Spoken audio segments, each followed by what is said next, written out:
earlier today.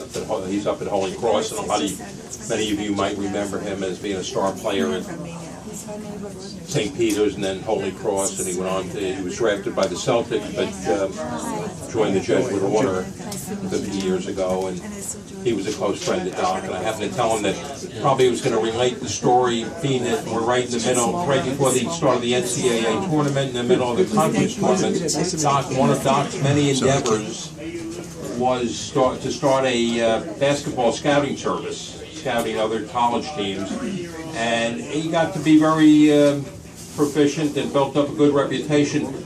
Jimmy Breslin, the well-known writer, who was at the New York Journal-American, wrote a feature story. It was the top story, first page of the sports section of the Journal-American, which was right below the Times, maybe, and bold headline, big headlines, banner headlines, "You can't have a heart and be a scout." And he would quote Vince on the fact that sometimes he would have to go scout a certain college team, and he was good friends with the coach, with the college coach, and but he'd have to give a report because they hired him to do a job. And the best example, and he said the best example though of the fact that you can't have a heart and be a scout, he contacted John Crotty, who was an ex-St. Peter's player who went down to the University of North Carolina when Frank McGuire was coaching, and then Dean Smith took over. And Vince got the assignment he told Dick Hart, the Kansas coach, that he was pretty familiar with the University of North Carolina because they were playing them in a few weeks. So Vince called up John Crotty, said he was going to be in the Raleigh area, wanted to stay with him for 4 or 5 days.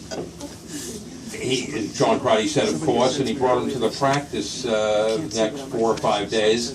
And Vince went out and did his report on North Carolina because he had a first-hand look right there. Kansas upset North Carolina at Chapel Hill. And Dean Smith, a few days later, he's a Kansas alum, was talking to Dick Harp, and he said, "Boy, I really have to hand it to you. You really had stopped our guys cold." So he said, "Well, we had the benefit of a guy out of the East Coast that put together a great report on you." And Smith was livid, and John Crotty was supposed to start the next game, and he benched him for about 6 weeks after that. Didn't play him at all.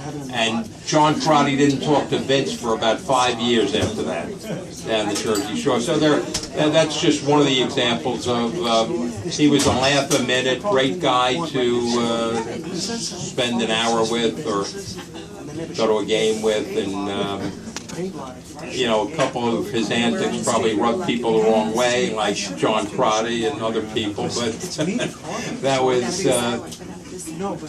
quite an interesting situation. So he's somebody that I think if you mention his name to anybody that spent any time with him, they'll say he was one of the most enjoyable guys that they ever spent any time with. So I'd like to